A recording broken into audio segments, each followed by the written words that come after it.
This video is presented by Rocky Road Merch. Click the top link in the description to explore our exclusive collection. Grab yours now. This is the Peter Pan story, roughly speaking. Peter Pan is this magical boy. Pan is the god of everything, roughly speaking, right? And so it's not an accident that he has the name Pan. And he's the boy that won't grow up. And he's magical. Well, that's because children are magical. They can be anything. They're nothing but potential. And Peter Pan doesn't want to give that up. Why? Well, he's got some adults around him, but the main adult is Captain Hook. Well, who the hell wants to grow up to be Captain Hook? First of all, you've got a hook. Second, you're a tyrant. And third, you're chased by the dragon of chaos with a clock in its stomach, right? The crocodile. It's already got a piece of you. Well, that's what happens when you get older. Time has already got a piece of you. And eventually, it's got a taste for you. And eventually, it's going to eat you. And so Hook is so traumatized by that he can't help but be a tyrant. And then Peter Pan looks at traumatized Hook and says, well, no, I'm not sacrificing my childhood for that. So that's fine, except he ends up king of the Lost Boys. In Neverland, well, Neverland doesn't exist, and who the hell wants to be king of the Lost Boys?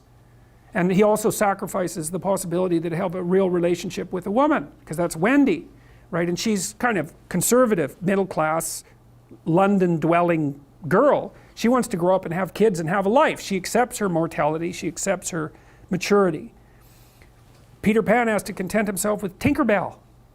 She doesn't even exist. She's like the fairy of porn. She doesn't exist. She's the substitute for the real thing.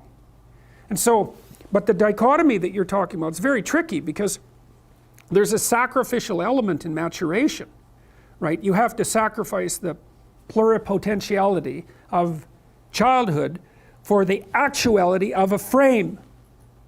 And the question is, well, why would you do that? Well, one reason is it happens to you whether you do it or not. You can either choose your damn limitation, or you can let it take you unaware when you're 30, or even worse, when you're 40. And then that is not a happy day. And I see people like this, and I think it's more and more common in our culture, because people can put off maturity without suffering an immediate penalty. But all that happens is the penalty accrues, and then when it finally hits, it just wallops you. Because when you're 25, you can be an idiot. It's no problem. Even when you're out in a job search, it's like, well, you don't have any experience and you're kind of clueless. It's, yeah, you're young, it's no problem. That's what young people are like, but they're full of potential. Okay, well, now you're the same person at 30. It's like people aren't so thrilled about you at that point. It's like, what the hell have you been doing for the last 10 years? Well, I'm just as clueless as I was when I was 22. It's, yeah, but you're not 22. You're an old infant, right? And that's an ugly thing, an old infant. So part of the reason you choose your damn sacrifice, because the sacrifice is inevitable, but at least you get to choose it. And then there's something that's even more complex than that in some sense, is that the problem with being a child is that all you are is potential, and it's really low resolution. You could be anything, but you're not anything. So then you go and you adopt an apprenticeship, roughly speaking, and then at least you become something. And when you're something, that makes the world open up to you again. Like if you're a really good plumber, then you end up being far more than a plumber, right? You end up being a good employer. Not that plumbers, I'm not putting plumbers down. It's like more power to plumbers. They've saved more lives than doctors. So, hygiene, right? So, if you're a really good plumber, well, then you have some employees, you run a business, you train some other people, you enlarge their lives, you're kind of a pillar of the community, you have your family. Once you pass through that narrow training period, which narrows you and constricts you and develops you at the same time, then you can come out the other end with a bunch of new possibility at hand. And Jung talked about that. He thought that part of the proper path of development in the last half of life was to rediscover the child that you left behind as you were apprenticing. And so then you get to be something and regain that potential at the same time. Very, very smart. Well, he was very, very smart, so that's very wise thing to know. So, yep. sacrifice. And we'll talk more about that too. You get to pick your damn sacrifice. That's all. You don't get to not make one. So you're sacrificial whether you want to be or not. That's a good thing to know as well. So even though it's rather, it's a rough thing to figure out. But other questions?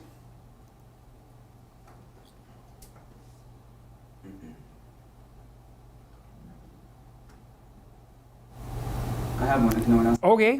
That thing you just said about noticing it more and more in people late into their 20s. Yeah. What do you think about that? Where do you think that comes from in terms of the culture we live in? I think universities facilitate it. Because you can go to university to not be something instead of going to university to be something. And it's Pleasure Island.